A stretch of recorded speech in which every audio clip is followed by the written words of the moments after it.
Vamos a tener una lectura en el libro de Hechos, capítulo 10.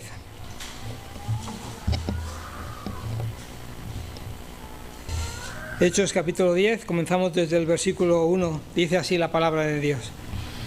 Había en Cesarea un hombre llamado Cornelio, centurión de la compañía llamada La Italiana, piadoso y temeroso de Dios con toda su casa, y que hacía muchas limosnas al pueblo y oraba a Dios siempre.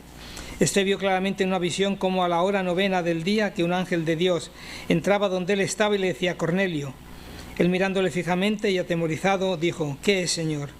Y le dijo: tus oraciones y tus limosnas han subido para memoria delante de Dios. Envía pues ahora hombres a Jope y haz venir a Simón, el que tiene por sobrenombre Pedro. Saltamos al versículo... seguimos con él. Este pues en casa de cierto Simón curtidor, que tiene en su casa junto al mar, él te dirá lo que es necesario que hagas. Y el ángel que hablaba con Cornelio, llamó a 2 de sus criados y a un devoto soldado de los que le asistían, a los cuales envió a Jope después de haberles contado esto. Al día siguiente, mientras iban ellos por el camino, se acercaban a la ciudad, Pedro subió a la azotea para orar, cerca de la hora sexta, y tuvo gran hambre y quiso comer, pero mientras le preparaban algo, le sobrevino un éxtasis, y vio el cielo abierto, que descendía algo semejante a un gran lienzo, que atado de las 4 puntas era bajado a la tierra, en el cual había de todos los cuadrúpedos terrestres y reptiles y aves del cielo. Y le vino una voz: levántate, Pedro, mata y come. Entonces Pedro dijo: Señor, no, porque ninguna cosa común o inmunda he comido jamás. Volvió la voz a él la segunda vez: lo que Dios limpió, no lo llames tú común. Esto ha sido 3 veces, y aquel lienzo volvió a ser recogido al cielo. Pasamos al versículo 34 de este capítulo. Dice, están ya en casa de Cornelio, dice: entonces Pedro, abriendo la boca, dijo: en verdad comprendo que Dios no hace acepción de personas, sino que en toda nación se agrada del que le teme y hace justicia. Hasta aquí la palabra del Señor. Es muy interesante ver cómo en el libro de los Hechos se nos relatan los cambios que van sucediendo en la Iglesia en estos primeros años del cristianismo. El capítulo 8 nos narra la historia, de hecho, de la gran persecución. Ya se vio aquí, la gran persecución a la Iglesia.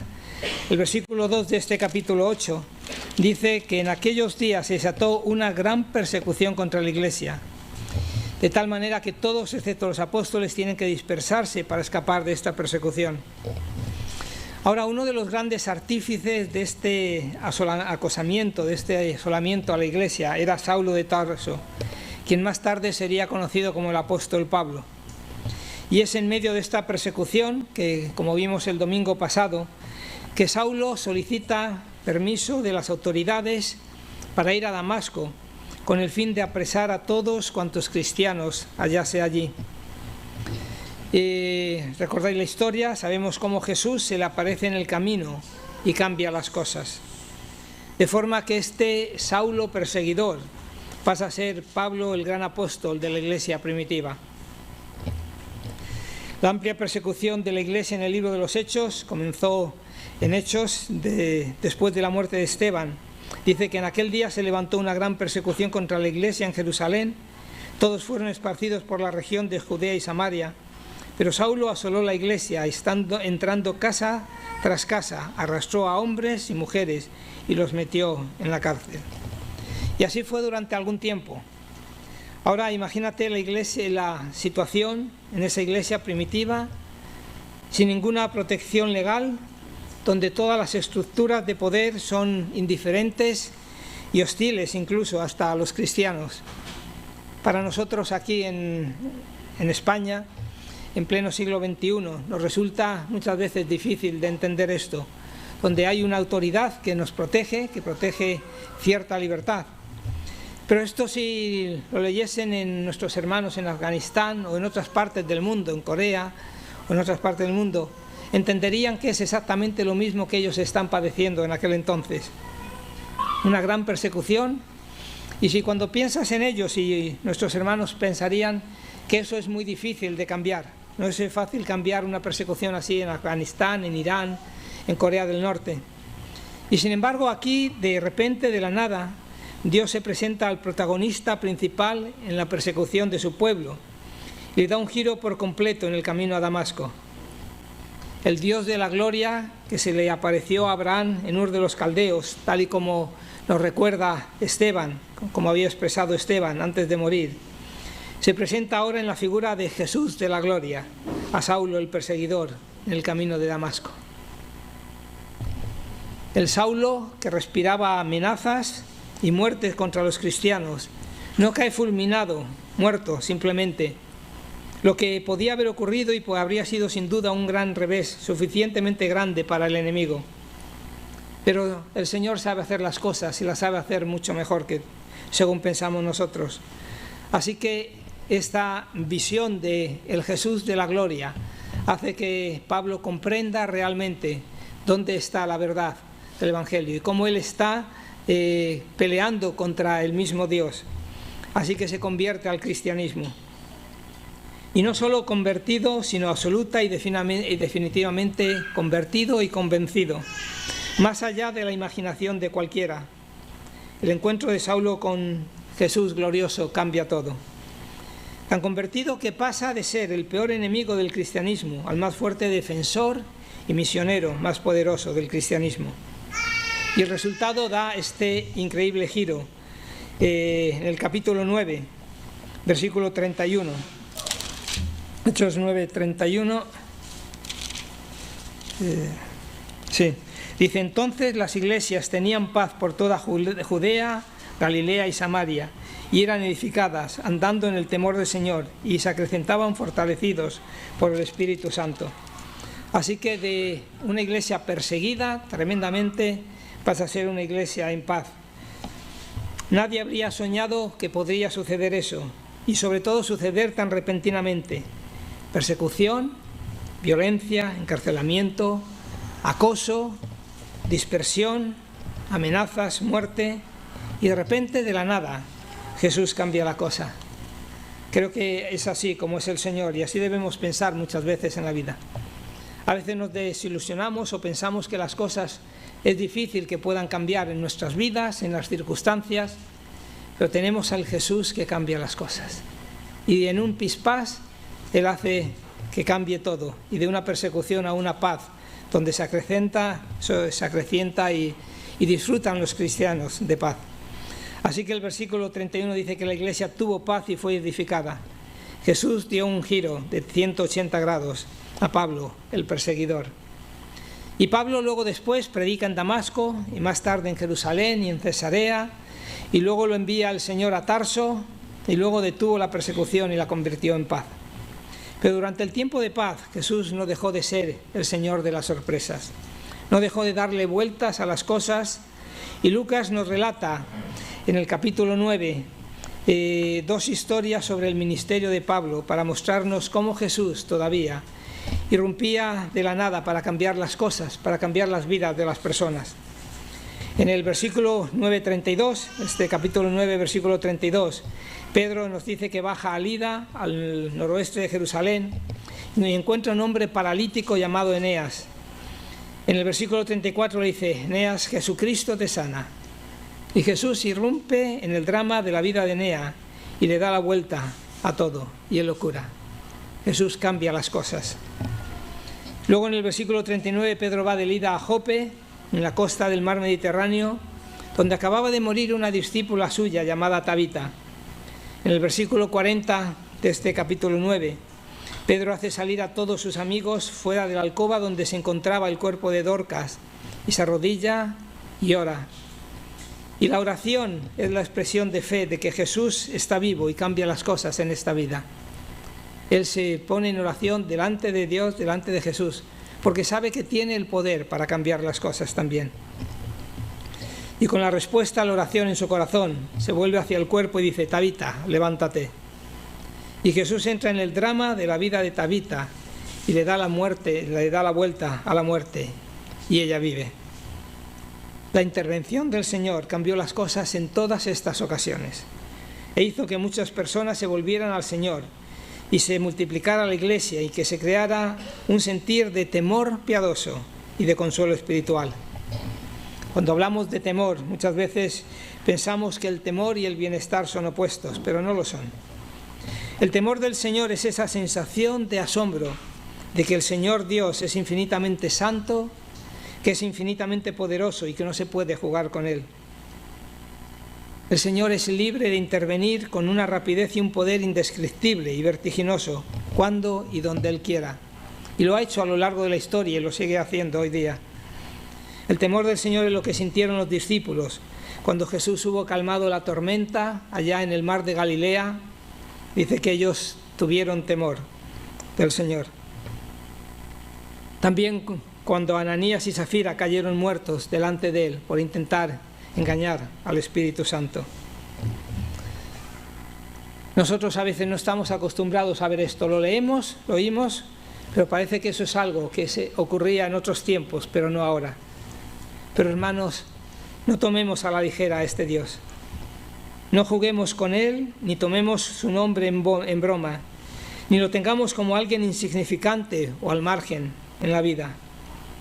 Él es real, vivo y poderoso, e imparable e infinitamente santo, y desea la gloria de su Padre con una energía abrasadora. Así que, como dice Pedro, humillémonos bajo su mano poderosa. Ahora, esta era la atmósfera de la iglesia primitiva, en la que Jesús irrumpió con poder e invirtió la enfermedad y la muerte misma de Eneas y de Dorcas.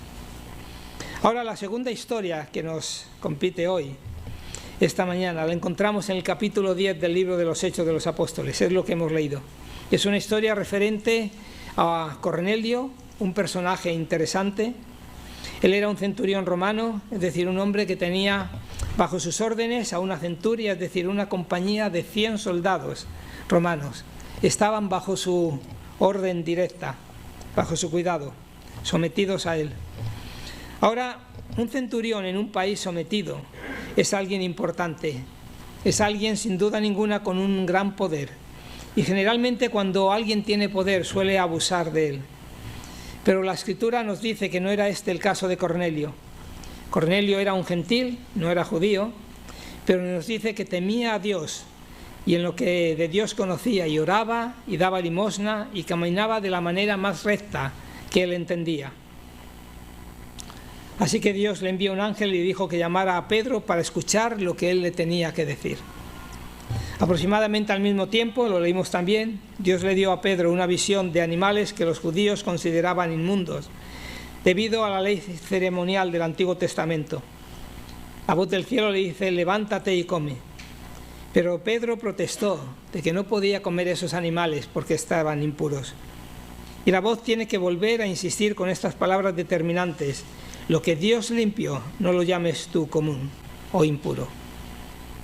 En otras palabras, aun cuando Pedro en ese momento no lo entendía, con la venida del Señor Jesús al mundo y con el sacrificio sustitutorio final de Cristo, ofrecido por todos los hombres, y con el mandato, con la comisión de llevar el Evangelio a todas las naciones, a todos los grupos étnicos del mundo, las viejas leyes ceremoniales sobre los alimentos son levantadas y se abren las puertas del Evangelio, se quita la barrera del mundo gentil.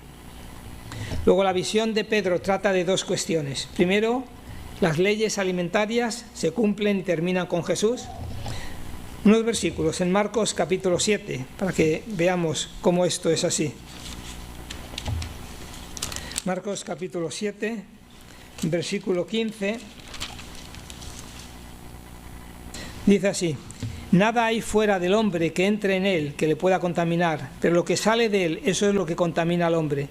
Si alguno tiene oídos para oír, oiga.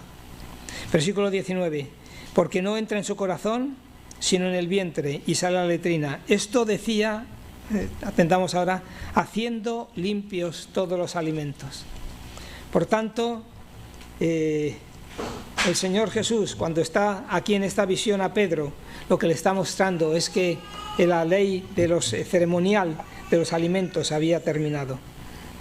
En segundo lugar, lo que está diciendo es que las personas fuera del pueblo judío, las otras naciones, los gentiles, no deben de ser considerados impuras o comunes. Y Dios le aclara a Pedro esto de inmediato, porque mientras él aún está pensando en el significado de la visión, en el techo allá en su casa en Jope, 3 gentiles siervos de Cornelio llaman a su puerta, y el Espíritu Santo le dice: ve con estos hombres. Entonces Pedro va con ellos a Cesarea. Allí encuentra a Cornelio listo con toda su casa para escuchar el Evangelio. Y Pedro predica el Evangelio y se arrepienten. Y el Espíritu Santo cae sobre ellos y se salvan. Es interesante notar la llegada de Pedro a casa de Cornelio. Porque Cornelio estaba esperándole y había reunido, nos dice la Escritura, a los parientes y a los amigos más íntimos para escuchar lo que tenía que decirles aquel hombre que venía ya expresamente de parte de Dios. Ahora, hay dos hechos asombrosos en este encuentro. Primero, porque un judío se aviene a entrar en casa de un gentil, algo que, como expresa el versículo 28, era abominable, era algo odioso, aborrecible, repugnante. No solo entrar en su casa, sino ni siquiera acercarse a ellos. Dice el versículo 28, vosotros sabéis cuán abominable es para un varón judío juntarse o acercarse a un extranjero, pero a mí me ha mostrado Dios que a ningún hombre llame común o inmundo. Por tanto, esto es quizá lo primero más sorprendente que uno puede encontrar. Y lo segundo que encontramos es sorprendente, es que un centurión romano se postre ante un simple pescador de un pueblo sometido. Ahora, Pedro rehúsa ambas posiciones extremas e impropias, tanto de ensalzar a alguien como si fuera divino, cuando se postra delante de él, le dice, no te postres, dice, yo soy un hombre como tú, como el rechazar a alguien por considerarlo impuro. Cito a John Stott, él dice, Pedro se negó tanto a ser tratado como un dios por Cornelio, como a tratar a Cornelio como si fuera un perro. Luego Pedro pregunta la razón por la que le han pedido que fuera, y ante la explicación de Cornelio, Pedro predica el Evangelio. Y Pedro comienza su sermón a los gentiles en la casa de Cornelio de esta manera. En verdad comprendo que Dios no hace acepción de personas, sino que se agrada en toda nación de cualquiera que le teme y hace justicia. Versículo 34 estoy leyendo. Por lo cual podemos asegurar que todas las personas son candidatas aceptables para la salvación. Pedro les explica a los gentiles por qué estaba dispuesto a venir, ¿entiendes? Pero dice que Dios le ha mostrado que se acerque allí y que no llame vulgar a ningún hombre. Lo que esto significa para nosotros es que no debemos despreciar a una persona, sea de la raza que sea, o sea el grupo étnico que sea, o sea el grupo social. Es decir, no son apropiados, que no podemos decir, no son apropiados para escuchar el Evangelio, o personas o están demasiado sucios para que yo entre en su casa y comparte el Evangelio, o no vale la pena evangelizar a estos grupos, o quizá que tienen conductas o costumbres desagradables o ofensivas para ni siquiera acercarnos a ellos. Quizá no pensamos esto, pero a veces sí que hacemos este tipo de acepción de personas. La frase que hace que el versículo 28 sea tan poderoso es que dice, ningún hombre. Dice, vosotros sabéis cuán abominable es para un judío acercarse a un extranjero, pero a mí me ha mostrado Dios que a ningún hombre llame común o inmundo. Dios me ha mostrado que a ningún hombre llame común o inmundo.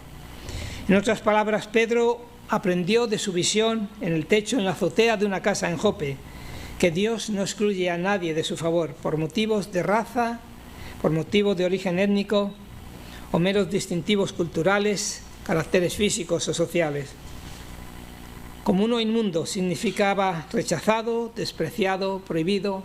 Creo que la palabra quiere decir exactamente tabú. Lo mejor a veces se piensa era no acercarse a ellos. Para un judío, los gentiles eran como la lepra, mejor cuanto más lejos mejor, como aquí dice, ni siquiera acercarse a ellos. Y el punto de Pedro aquí en el versículo 28 es que no hay un solo ser humano sobre la faz de la tierra de quien debamos pensar de esa manera, ni uno solo. Y eso es lo asombroso de ese versículo, ni uno. Nuestros corazones deben estar con cada persona, sin importar el color, sin importar el origen étnico, sin importar los rasgos físicos, los distintivos sociales o culturales. Hermanos, no podemos descartar a nadie, no podemos menospreciar a nadie. No nos miremos como el sacerdote y el levita en la parábola del buen samaritano, que miraban dónde estaba cuando veían que era samaritano, pasaban al otro lado del camino. Dios, dice Pedro, me ha mostrado que no debo llamar a nadie, ni a uno solo, como uno inmundo.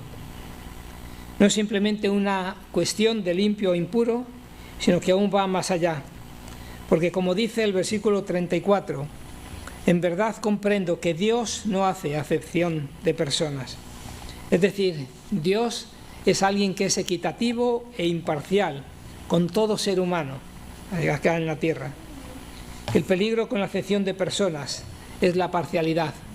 Dios es imparcial. La parcialidad significa que basamos nuestro trato hacia alguien, a nuestra actitud hacia alguien, en algo que no debería ser sobre lo que debemos de basar, sobre cómo los tratamos. Por ejemplo, Santiago trata también este tema de la acepción de personas en el texto de Santiago. La base de cómo se trata a la gente son sus posesiones, su estatus social, su posición económica. Es la riqueza y la pobreza. Capítulo 2 de Santiago, versículos 2 y 3 dice: si en vuestra congregación entra un hombre con anillo de oro y con ropa espléndida, y también entra un pobre con vestido andrajoso, y miráis con agrado al que trae la ropa espléndida y le decís: siéntate tú aquí en buen lugar, y decís al pobre: estate tú allí en pie, o siéntate aquí bajo mi estrado. Esto es lo que Santiago llama parcialidad. La riqueza y la pobreza nunca deben de ser base de cómo tratar a una persona. Así que tratarlos de manera diferente sobre esa base es parcialidad, es hacer acepción de personas. Ahora aplicamos este texto hoy tanto a la raza como a las riquezas. La razón es por la forma en que esta palabra parcialidad se utiliza en otras partes del Nuevo Testamento. Por ejemplo, en Romanos capítulo 2, Pablo está tratando con un tema étnico, racial y religioso, es decir, griegos y judíos, gentiles e israelitas, y dice que ambos están sujetos a juicio a causa de su pecado. Y luego da la razón en el versículo 11, porque Dios no hace acepción de personas, que es la misma palabra que aparece aquí en Santiago capítulo 2, versículo 1. Así que creo que Santiago, Pedro y Pablo estarían muy contentos de que tomemos este texto que se enfoca en la parcialidad debido a las riquezas y digamos que también se aplica a la parcialidad debido a la raza. El buen trato y el mal trato, el honor y la afrenta, el rechazo y la aceptación nunca deben basarse en la riqueza ni en la raza. No deben basarse en la cultura, en la educación, en la nacionalidad, en su estatus social. Lo expresa de esta manera estos versículos de Romanos 2, del 9 al 11.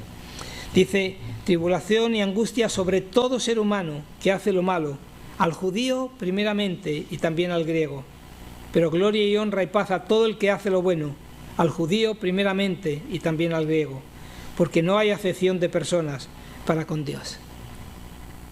El Señor trata al que hace lo malo exactamente igual, si es judío, si es griego, si es judío, si es gentil. Y al que hace lo bueno lo trata exactamente igual, porque en él no hay acepción de personas. Gentil o israelita, griego, judío, o español, o africano, o peruano o argentino, sea la nacionalidad que sea, Dios trata a todos los seres humanos con imparcialidad. Volvamos al versículo 35. Dice: sino que en toda nación se agrada del que le teme y hace justicia. Aquí no está hablando de cada persona, como en el versículo 28, aquí está hablando de en cada nación, en toda nación. Cualquiera que le teme y hace justicia es agradable a Dios. La nacionalidad gentil de Cornelio era aceptada a Dios y no había ninguna necesidad de que se hiciera judío en ningún momento, porque Dios no es imparcial a las religiones, sino a las nacionalidades.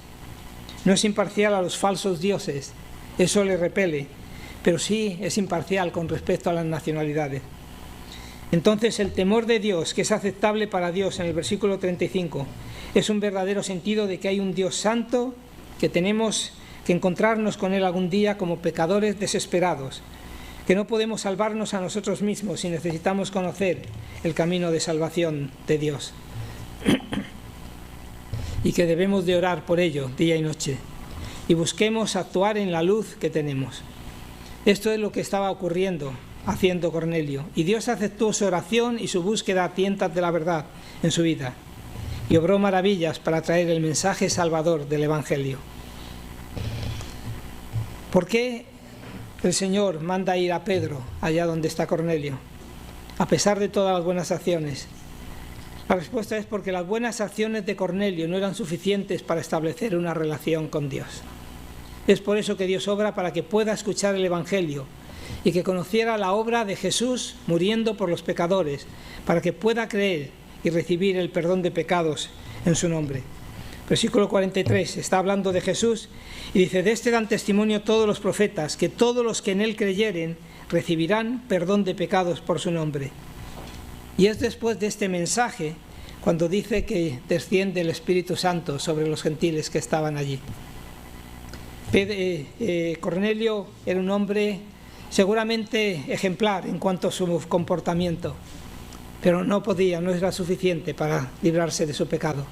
Necesitaba la obra del Señor Jesús, la muerte del Señor Jesús, el pago en expiación por los pecados de todos los hombres, para que creyendo en él tuviera perdón de pecados en su nombre. El Espíritu Santo guió a Pedro para que éste fuera a casa de un gentil, para que predicase allí el Evangelio, que creyesen y descendiese sobre los gentiles que habían creído y estaban allí reunidos, de forma que se sorprendiesen los compañeros de Pedro. El Espíritu Santo desciende, y más tarde en el capítulo 11 lo verá quien lo tenga el próximo día, pero vemos cómo dice que Pedro y los que, cuando él está contando esta historia de Cornelio, dice que qué pueden hacer ellos si el Espíritu Santo ya ha descendido sobre ellos, porque el Espíritu Santo es libre de ir y venir cuando y como le plazca. Es libre de dar dones y de retener dones, de regenerar, de convencer, de bautizar, de sellar, de llenar, de aconsejar, cuando él quiera y de acuerdo a su propia sabiduría infinita. El Espíritu Santo no está obligado a hacer ninguno de que nuestros proyectos funcionen. A veces escuchamos por ahí mensajes y escuchamos cómo personas dicen, escuché uno no hace mucho, en el cual dicen: Señor, no permito, no consiento, no nos vamos a ir sin que tú hagas esto que estamos nosotros pidiendo aquí. No podemos obligar al Espíritu Santo ni al Señor a que haga nada. No está obligado a hacer lo que creemos que debe hacer, cuando creemos que debe hacerlo. Él es Dios y es libre, y es soberano sobre todo. Así que en realidad hay dos lecciones en este texto para hoy. Una es que ningún ser humano es común o inmundo, que ninguno debe de ser desdeñado, rehuido, rechazado, despreciado por su origen étnico o raza, o cultura o rasgos físicos. La segunda lección del texto es que en cada nación, en cada grupo étnico de todo el mundo, hay personas preparadas por Dios para buscarlo con oración sincera, honesta y aceptable, como lo estaba haciendo Cornelio. Lo sabéis, el libro de los Hechos está escrito para animarnos una y otra vez que el Jesús que comenzó a hacer y enseñar en la tierra ahora está vivo con poder omnipotente y continúa haciendo lo que comenzó a hacer y enseñando lo que comenzó a enseñar. Y aunque a veces a nosotros nos parece que no hay cambios ninguno, la realidad es que Él está cambiando las cosas en todo el mundo, desde grandes trastornos políticos hasta periodos personales de pesimismo y desánimo.